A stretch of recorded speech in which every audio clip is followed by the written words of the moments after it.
एक जंगल में गौरी कफी और उसका पति कालू कौवा रहते थे। दोनों बहुत लालची थे और हर वक्त दूसरों की दौलत हड़प करने के बहाने सोचते थे। गौरी, बहुत दिन हो गए, कोई शिकार नहीं मिला। हाँ कालू, अब तो सारी जमा पूंजी भी खत्म हो रही है। तो कुछ करो ना। हमेशा मैं ही क्यों करूं, तुम भी हाथ हिला लिया करो। जब भी तुम्हें जरूरत पड़ती है मैं पूरा साथ देता हूँ तुम्हारा। हाँ हाँ, बस बस, सब पता है मुझे। अच्छा, जो भी पता है करो, लेकिन जल्दी कुछ करो।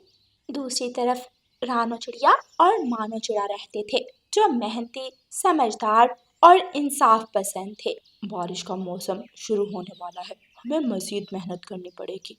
ठीक कह रहे हैं आप, सारा दिन मेहनत करते हैं, अब दोपहर जो आराम करती हूँ वो भी नहीं करूँगी। एक दिन हमारे दिन भी अच्छे आएंगे। ये तो ऊपर वाला जानता है। रानो, तुम दिल की बहुत अच्छी हो, देखना एक दिन ऊपर वाला हमें बहुत देगा। हाँ, आप ठीक कह रहे हो। चलो अब चलते हैं। एक दिन गौरी कफी रानो चिड़िया के घर आती है। रानो, रानो चिड़िया। हाँ गौरी, आओ। बहन, बहुत बुरे हालात हैं, घर खाने को कुछ भी नहीं है। तो मेहनत करो, ऊपर वाला सबको देता है। चलो चिड़िया, मैं भी आज तुम्हारे साथ चलती हूँ, मिलकर दाना ढूंढते हैं। हाँ चलो, सबको उसकी किस्मत का मिलता है। गौरी कवि और रानो चिड़िया उड़ती हुई जा रही थी कि रानो चिड़िया की नजर पेड़ के नीचे दो पौधों पर पड़ती है। गौरी बहन, ये किस चीज के पौधे हैं? पहले कभी नहीं देखे, चलो चल कर देखते हैं। रानो चिड़िया और गौरी कवि उन पौधों के पास आती है। बहन, ये देखो। रानो चिड़िया एक पौधा उठाती है जिस पर पैसे लगे होते हैं। पौधे पर पैसे? हाँ, लग तो ऐसे ही रहा है। वाह, मेरे तो दिन फिर के।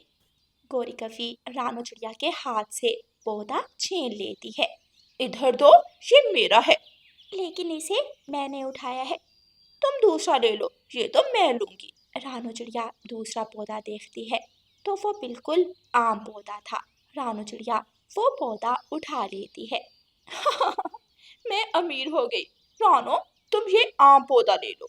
कोई बात नहीं गौरी, तुम ये पैसों वाला पौधा ही ले लो। ऐसे कहकर रानो चिड़िया और गौरी कवि अपना अपना पौधा लेकर वहां से उड़ती हैं। दोनों गौरी और रानो चिड़िया अपने घर पहुंच जाती हैं। पूरे जंगल में ये बात फैल जाती है कि गौरी कवि के घर पैसों वाला पौधा है। सब पक्षी गौरी कवि के घर जमा होते हैं। गौरी, हमें भी दिखाओ कैसा पौधा है। हाँ गौरी, हम भी देखें कैसा लगता है वो पौधा। क्यों भाई, तुम्हें क्या? वो मेरा पौधा है, मैंने मेहनत से ढूंढा है। लेकिन हमें तो पता चला था कि वो तुमने रानो चिड़िया से छीना है। मिठू तोते, तुम रानो चिड़िया की साइड लेते हो तो उसी के घर जाकर देख लो पैसों वाला पौधा। लेकिन उसके पास तो आम पौधा है। अगर तुमने मेरा पौधा चोरी कर लिया तो? चलो मिठू, हम रानो चिड़िया के घर जाते हैं। कबूतर और मिठू तोता रानो चिड़िया के घर आते हैं। आओ आओ मिठू भैया और कबूतर भैया। बहुत अफसोस हुआ रानो, गौरी ने तुमसे पैसों वाला पौधा छीन लिया। कोई बात नहीं मिठू भाई, ऊपर वाला सब जानता है। रानो चिड़िया, ऊपर वाला तुम्हें बहुत देगा। जब ऊपर वाला मुझे देगा तो मैं आप सबको भी दूंगी। मिठू तोता और कबूतर खुश हो जाते हैं। दोनों चिड़िया और गौरी कवि अपना अपना पौधा अपने घरों के आंगन में लगा लेती हैं। थोड़े दिनों बाद बारिश का मौसम आता है और तेज बारिशें शुरू हो जाती हैं। गौरी कवि और रानो चिड़िया हर वक्त अपने अपने पौधों की रखवाली करती थी। तेज बारिशों से रानो चिड़िया का पौधा बड़ा हो जाता है और गौरी कवि का पौधा सूख जाता है। देखो गालू, ये क्या हो गया, मेरा पौधा सूख गया है। गौरी, तुमने ठीक से देखभाल नहीं की अपने पौधे की। अच्छा तो तुम कर लेते, वैसे भी तुम्हें खाने के अलावा कोई काम नहीं। तुम तो पता नहीं इतनी कामचोर कैसे हो। ठीक है, जब इस पौधे पर पैसे लगेंगे तो तुम मत लेना। वो तुम्हारी किस्मत में नहीं है, पौधा तो सूख गया है। रानो चिड़िया का पौधा देखो कैसे हरा भरा है। तुम्हें तो हर वक्त रानो चिड़िया नजर आती है। वो तुम्हारी तरह काली नहीं है, सुंदर भी कितनी है और मेहनती भी। एक दिन रानो चिड़िया और मानो चिड़ा सोकर उठते हैं तो देखते हैं कि उनके पेड़ पर सोने के सेब लगे हुए हैं। रानू, तुम्हारी मेहनत रंग ले आई। देखो कितने सुंदर सेब हैं। हाँ मानो जी, मैंने इस पौधे की बहुत देखभाल की है। ऊपर वाले ने हमें मेहनत का सिला दिया है। अब बाकी सब पक्षियों को भूल मत जाना। नहीं मानो जी, इस सेब के पौधे पर सबका हक है। चलो जल्दी से टोकरी भरो और सबके घरों में देकर आते हैं। जंगल के सभी पक्षी सोने के सेबों का पौधा देखने रानो चिड़िया के घर आते हैं। रानू चिड़िया, दिखा तो सही पौधा कैसा है। वो देखो कबूतर भैया, वो पौधा है जो सुनहरी सेबों से भरा हुआ है। रानू चिड़िया, ऊपर वाले ने तुम्हारी मेहनत का बहुत बड़ा इनाम दिया है। हाँ तोते भैया, ये सब ऊपर वाले की मेहरबानी है। तुम्हें पता है रानू, गोरी का पौधा सूख गया है। अच्छा, लेकिन आपको किसने बताया? अरे जंगल में सबको पता है। हाँ रानू, उसने तुमसे पौधा छीना था, उसको उस बात की सजा मिली है। कोई बात नहीं कबूतर भैया, मैं उसको भी सोने का सेब देकर आती हूँ। ये हम सबका पौधा है। तभी तो ऊपर वाले ने तुम्हें इतना दिया है। रानो चिड़िया इस बात पर ऊपर वाले का धन्यवाद करती है। देखा प्यारे दोस्तों, मिलता वही है जो किस्मत में हो। हम हाथ से तो छीन सकते हैं मगर किस्मत से नहीं। और प्यारे दोस्तों, इस कहानी को लाइक, अपने दोस्तों के साथ शेयर और चैनल को सब्सक्राइब करना बिल्कुल मत भूलना। आपका धन्यवाद। रानो चिड़िया की ऐसी कहानियाँ सुनने के लिए YouTube सर्च बार में रानो चिड़िया की कहानी लिखें या फिर ये बटन दबाकर बोलकर कहें रानो चिड़िया की कहानी। जग्गू कौवे का आज जन्मदिन था। जग्गू कौवा बहुत खुश था। वो घर घर जाकर सबको अपने जन्मदिन का न्योता देता है। छोटे मिठू, मेरी मम्मा शाम को बहुत बड़ा केक लाएंगी, तुम सब देखकर हैरान रह जाओगे।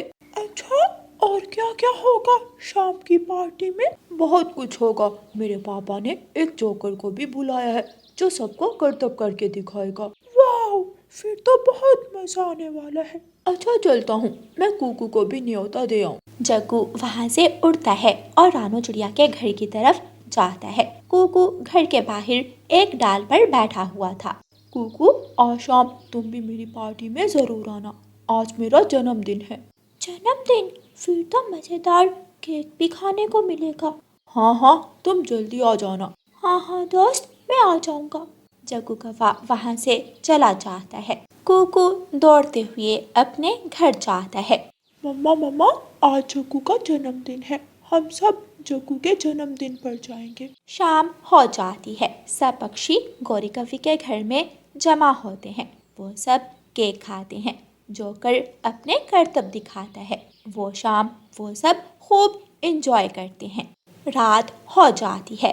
कुकू अपनी मम्मा के साथ अपने घोंसले में लेटा हुआ था। मम्मा, मेरा जन्मदिन कब होगा? कुकू बेटा, आपका जन्मदिन अगले हफ्ते है।